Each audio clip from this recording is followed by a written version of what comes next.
کہ اگر ایران کے پاس طاقت آئی تو اس نے اس طاقت کا کیا کیا؟ تو سادہ سا جواب ہے، اس نے سروائیو کیا۔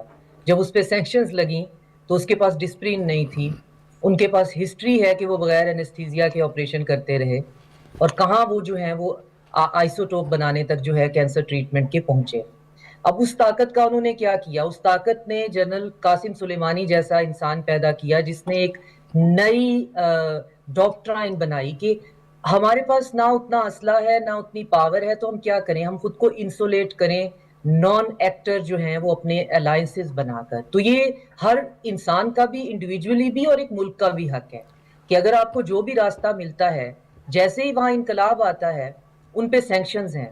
اور کل جو میں ان کی خبریں دیکھ رہی ہوں، جتنے ایرانین سٹوڈنٹس پوری دنیا میں ہیں ان کے بینک جو ہیں وہ فریز ہو چکے ہیں، وہ بچے ایک لنچ ایک کافی نہیں لے سکتے ہیں۔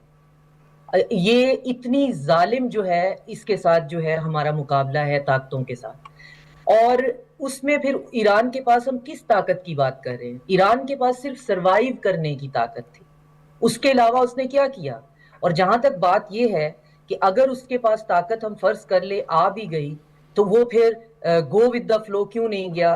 امبیسڈر صاحب کا دوسرا سوال جو ہے وہ یہ تھا کہ پھر اس نے ورلڈ آرڈر کو چیلنج کیوں کیا؟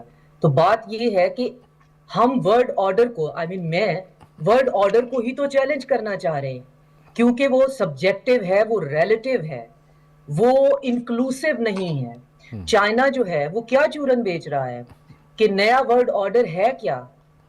کہ نیا گلوبل انیشیٹو ہوگا، انکلوسیو جو ہے وہ گورننس سسٹم ہوگا، سویلائزیشنل انیشیٹو ہوگا۔ کوئی کسی کو جا کے نہیں بتائے گا ٹرو لبرل ڈیموکریسی کیا ہوتی ہے، ویمن رائٹ کیا ہوتے ہیں۔ ہر سویلائزیشن اپنے حساب سے چلے گی، اور اس حساب سے لے کر ہم جو ہیں ایک نیا رول بیسڈ آرڈر جو ہے وہ دنیا میں لے کے آئیں گے، جو کہ سب کے لیے کام کرے گا۔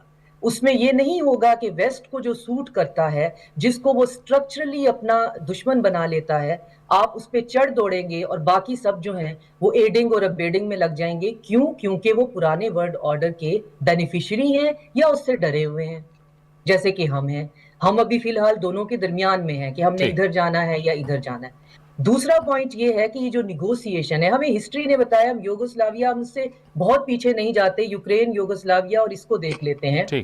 یہ جو ڈائلاگ ہوتے ہیں یہ ہوتے ہی اس لیے ہیں کہ جو ایک ایکو چیمبر بنایا ہوتا ہے نا پاور سٹرکچر نے یا ایمپائر نے، میری ڈیفینیشن میں وہ ایمپائر ہوتی ہے جو پاور ہوتی ہے، تو اس پاور سٹرکچر نے ایک ایسا سسٹم، ایک ایسا ایکو چیمبر بنایا ہوتا ہے جس میں اس نے اپنی ڈومیسٹک پاپولیشن کو یہ بتانا ہوتا ہے کہ جو ظلم ہم کرنے جا رہے ہیں اس کی کوئی لاجیکل جسٹیفیکیشن